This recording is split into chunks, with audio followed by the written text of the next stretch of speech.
So someone had asked how to use this particular mold. So I wanted to give you an idea so you knew. As you can see, this is very thin. It's not a typical mold that's deep that you can just fill the cavities. You have to work the clay into the pieces. So the first and most important thing is that your clay is conditioned well. So you can't be putting hard clay in this. It's not going to work. So I start by just piecing in little pieces around the design. And I'm using my finger and using pressure and pulling and trying to work it into the crevices. And I kind of like to do this all until I get it completely covered. You know, the whole piece.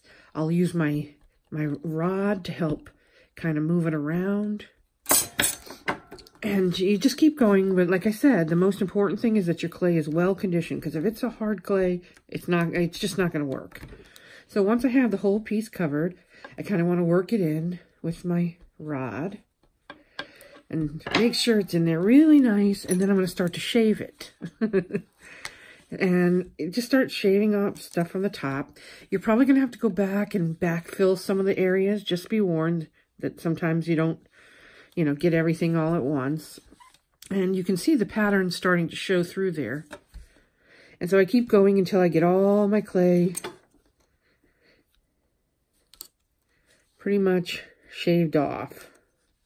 You know, you want to look through the pattern, make sure nothing's obstructing where a hole goes or whatever. You don't want to have any stragglers on the side of the clay, you know, of any clay pieces on the side or whatever. So you just want to make sure that you got it really shaved well, that it's in the right spots and nothing, you know, is covered that shouldn't be.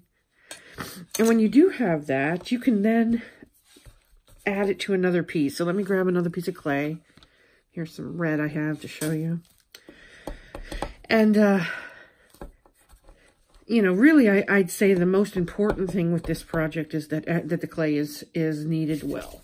Because if it's not, it's going to just crumble. It's not going to stick into it at all. So let me just roll this out flat. And then I'll show you how you get it out of the mold. Because getting it out of the mold is half the battle too.